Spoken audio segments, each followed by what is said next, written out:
السلام علیکم دوستو، مجموعہ تعزیرات پاکستان کے پارٹ 46 میں خوش آمدید۔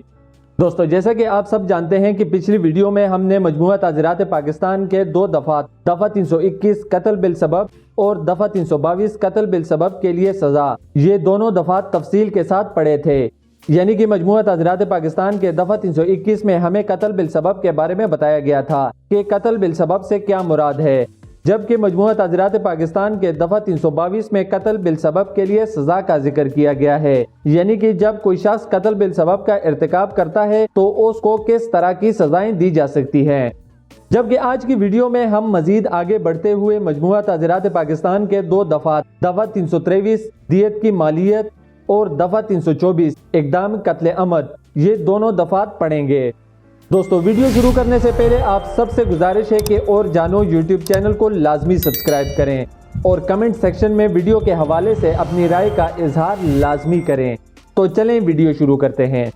دفعہ 323 دیت کی مالیت، یعنی کہ اس دفعہ میں ہمیں دیت کی مالیت کے حوالے سے بتایا جائے گا کہ دیت کی مالیت کتنی ہے۔ مجموعہ تعزیرات پاکستان کے دفعہ 299 میں ہم نے دیت کی تعریف پڑھی تھی، جبکہ اس دفعہ میں ہمیں دیت کی مالیت کے بارے میں بتایا جائے گا۔ اس میں ہمیں دو ضمن دیے گئے ہیں۔ ضمن ایک کے مطابق عدالت کو لازم ہے کہ قرآن مجید اور سنت نبوی صلی اللہ علیہ وسلم میں مندرجہ احکام اسلام کے تابع اور مجرم اور زر رسیدہ کے ورثاء کی مالی حیثیت کو ملحوظ رکھ کر دیت کی مالیت جو کہ 30,630 گرام چاندی کی قیمت سے کم نہ ہوگی۔ یعنی کہ یہاں پر ہمیں بتایا گیا ہے کہ دیت کی مالیت جو ہے وہ 30,630 گرام چاندی ہے، اور عدالت کو اس چیز کو مد نظر رکھنا ہوگا کہ دیت کی مالیت قرآن اور سنت نبوی صلی اللہ علیہ وسلم کے مطابق ہو، اور یا پھر اس کے علاوہ مجرم اور زر رسیدہ کے ورثاء کی مالی حیثیت کو دیکھتے ہوئے عدالت دیت کا تعین کر سکتی ہے،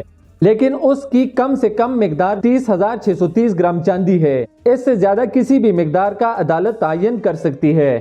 ضمن نمبر 2 میں ہمیں بتایا گیا ہے کہ تختی دفعہ 1 کی اغراض کے لیے وفاقی گورنمنٹ ہر ایک سال 1 جولائی یا کسی اور تاریخ کو جو وہ موضوع خیال کریں سرکاری گزٹ میں اشتہار شائع کر کے چاندی کی قیمت مقرر کیا کرے گی۔ یہ وہ قیمت ہوگی جو پورے مالی سال کے دوران واجب الادا ہوگی۔ یعنی کہ اس ضمن میں ہمیں بتایا گیا ہے کہ وفاقی حکومت جو کہ عموماً 1 جولائی کو قیمتوں کا تعین کرتی ہے، اور یا پھر اس کے علاوہ کوئی اور تاریخ ہو جس میں وفاقی حکومت سرکاری گزٹ میں اشتہار کے ذریعے سے چاندی کی قیمت کا تعین کرتی ہے، اور وہ قیمت پورے سال کے لیے جاری رہے گی۔ تو دوستو، مجموعہ تعزیرات پاکستان کا دفعہ 323 یہاں پر ختم ہو گیا۔ اب ہم مزید آگے بڑھتے ہوئے مجموعہ تعزیرات پاکستان کا دفعہ 324 اقدام قتل عمد، یہ دفعہ پڑھیں گے۔ یعنی کہ اس دفعہ میں ہمیں بتایا گیا ہے کہ جب کوئی شخص کسی شخص کو مارنے کا اقدام کرتا ہے تو اس کو کس قسم کی سزائیں دی جائیں گی۔ جو کوئی شخص کوئی فعل اس نیت یا علم کے ساتھ اور ایسے حالات میں کرے کہ اگر وہ اس فعل کے ذریعے قتل وقوع میں لاتا تو قتل عمد کا مجرم ہوتا، تو اسے دونوں قسموں میں سے کسی قسم کی قید کی سزا دی جائے گی، جس کی میعاد 10 سال تک ہو سکتی ہے، لیکن 5 سال سے کم نہیں ہوگی۔